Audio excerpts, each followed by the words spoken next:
Sir, இந்தியாவினுடைய home ministry sir இந்தியாவில் left extremism எங்கெங்கெல்லாம் இருக்குது அப்படின்னு சொல்லிட்டு ஒரு லிஸ்ட்டை போட்டுட்டு இருந்தாங்க கொஞ்சம் சில ஆண்டுகளுக்கு முன்பாக. அது மாதம் போடுவாங்க. இப்போ அதை கொஞ்சம் நிறுத்தி இருக்கிறாங்க. அதில் எந்தெந்த பகுதிகளில் நக்சலைட்டுகள் மாவோயிஸ்டுகள் அச்சுறுத்தல் இருக்குது அப்படின்னு போடுவாங்க. சத்தீஸ்கர் போடுவாங்க, ஜார்க்கண்ட் போடுவாங்க, ஒடிசா போடுவாங்க, மத்திய பிரதேசம் போடுவாங்க, மகாராஷ்டிரா, இப்படி பல மாநிலங்கள் போடுவாங்க, இந்தியாவினுடைய சென்ட்ரல் ஸ்டேட்ஸ். இதில் எந்த பட்டியலிலும் தென் மாநிலங்கள் வராது. தெலுங்கானா கூட வரும், ஆந்திரா கூட வரும், தமிழ்நாடு வராது. ஆமாம். ஆனால் கொடூரம் என்ன அப்படின்னா, தமிழ்நாட்டை சேர்ந்தவர்கள் தான் வனப்பகுதிக்குள் அத்துமீறி நுழைந்து விட்டார்கள்ட்டு அவர்களை பிடிப்பதற்கு வாய்ப்பு இருக்கக்கூடிய நேரத்தில் கூட சுட்டு கொலை செய்யப்படுவது அப்படிங்கிறது தமிழ்நாட்டிற்கு மாத்திரமே நடக்கக்கூடிய சாபக்கேடான ஒன்றாக இருக்கிறது. இப்போ கர்நாடகாவில் நடந்திருப்பதும் அப்படித்தான். ஆனால் இதை ஒரு மாநில அரசு இந்த விவகாரத்தை எப்படி கையாள்கிறது, எப்படி எடுத்துக்கொள்கிறது அப்படின்ட்டு பார்க்கும்போது 2015 இருந்த அதிமுக அரசு அதை எதிர்கொண்ட விதமும், ஆந்திர விவகாரத்தை எதிர்கொண்ட விதமும், இப்போது இருக்கக்கூடிய விஜய் தலைமையிலான அரசு எதிர்கொள்ளக்கூடிய விதத்திற்கும் ஏதாவது உங்களுக்கு வித்தியாசம் தெரிகிறதா? முதலிலே அந்த சுட்டு கொண்டு இறக்கப்பட்ட அந்த குடும்பங்களுக்கு என்னுடைய ஆழ்ந்த இரங்கலை தெரிவித்துக் கொள்கின்றேன். இதுக்கு வனத்துறை, கர்நாடக அரசின் வனத்துறைக்கு என்னுடைய கண்டனங்களையும் தெரிவித்துக் கொள்கிறேன். அதாவது இதெல்லாம் பார்க்குறப்ப எனக்கு தமிழர்கள் நிலைமையை பார்த்து வருத்தமாக இருக்கு. அதாவது ஒரு காலத்தில் எம்ஜிஆர் பாடல் ஒன்று சொல்லியிருப்பார், அச்சம் என்பது மடமையடா, அஞ்சாமை திராவிட உடமையடா அப்படின்னு. பயமே இல்லாத, அச்சமே இல்லாத நம்ம திராவிடர்கள், தமிழர்கள்லாம் அப்படி தைரியமா இருந்தாங்க. ஆனா இன்றைக்கு அதே தமிழர்கள் எப்படி இருக்காங்கன்றது மிகவும் வருத்தமாக இருக்கிறது.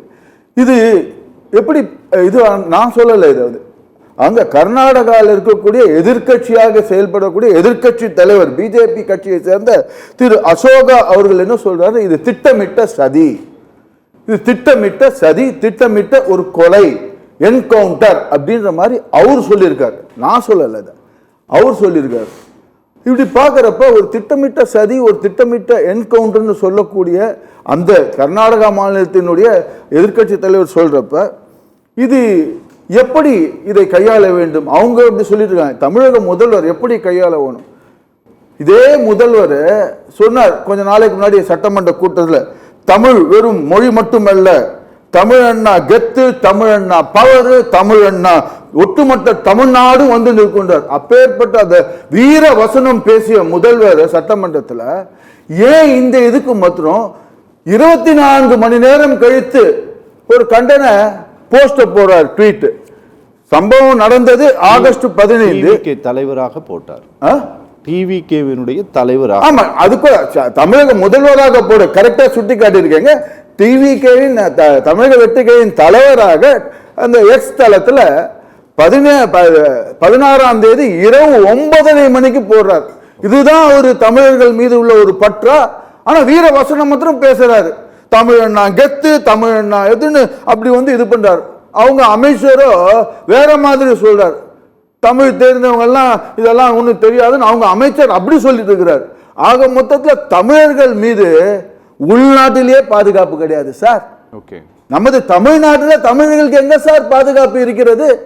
பல்வேறு உதாரணங்கள் எடுத்து சொல்லலாம்.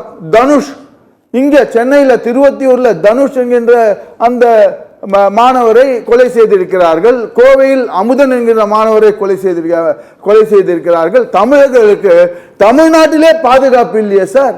இது என்ன சார், எப்படி சார் பார்க்கறது? அப்புறம் தான் நம்ம மற்ற இதுக்கு போக வேண்டியதா இருக்குது. நம்ம வந்து இப்ப எல்லாம் மாறிட்டே வருது. இப்ப பாத்தீங்கன்னாக்க வெய்ய காலம், அதாவது ஆடி போய் ஆவணி வந்துருச்சு. ஆவணி மாசம் முடிஞ்சதுக்கு அப்புறம் வெயில் ஆனா ஒன்றும் குறையவே இல்லை. அந்த மழை வர கூட வெயில் நடந்துட்டே இருக்கு. அதனால எதுவுமே குறையில்லாத இதுவாயிட்டு இருக்குது.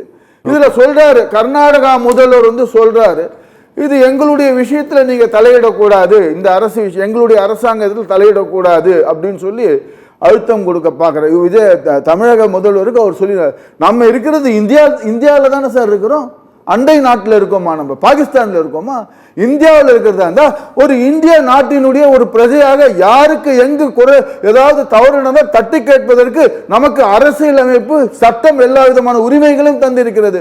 அவர் என்னன்னா இப்படி சொல்றார், இப்பவே செட் பண்றார். கர்நாடகா முதல்வர் மாண்புமிகு சிவகுமார் அவர்கள் இப்போதே இது போல சொல்ல, அவர் காங்கிரஸ் கட்சிக்கு என்ன பதில் சொல்லணும்னு அவர் இப்பவே ரெடி பண்ணிவிட்டார். ஓகே, இப்படிதான் நம்ம பார்க்க வேண்டியதா இருக்கு. ஆக மொத்தத்தில் அவர் சொல்லியிருக்கக்கூடிய இது முதல்வர், நான் கேட்கிறேன், முதல்வர் அந்த அறிக்கை அவருடைய கட்சி சார்பாக அறிக்கை மட்டும்தான் விட்டுருக்கார், ஏன் ஒரு லெட்டர் கொடுத்து அழுத்தம் கொடுக்கவில்லை? ஒரு லெட்டர் கொடுக்கணும்னா இது போல எதிர்ப்பு தெரிவித்து இன்றைக்கு சட்டப்பேரவையிலே திரு எடப்பாடி பழனிசாமி அவர்கள் சிபிஐ விசாரணை வேணும்னு கோரியிருக்கிறாங்க. திமுக கட்சியை சார்ந்தவர்களும் சிபிஐ விசாரணை வேணும்னு கோரியிருக்காங்க. கம்யூனிஸ்ட், இவங்க கூட்டணியில் இருக்கக்கூடிய கம்யூனிஸ்ட் கட்சியும் சிபிஐ விசாரணை வேணும்னு சொல்லியிருக்காங்க. ஏன் இவங்க நமது நண்பர் அவங்க விசிக கட்சியை சேர்ந்த அவரும் விசாரணை ஒண்ணுன்னு சொல்ல, இவ்வளவு பேர் எல்லாம் அழுத்தம் கொடுக்கிறப்ப இவரு மாண்புமிகு முதல்வர் ஏன் கடிதம் எழுதுவதற்கு தயக்கப்படுகிறார், ஏன் தயக்கம் காட்டுகிறார்? ஓகே சார், பேசலாம்.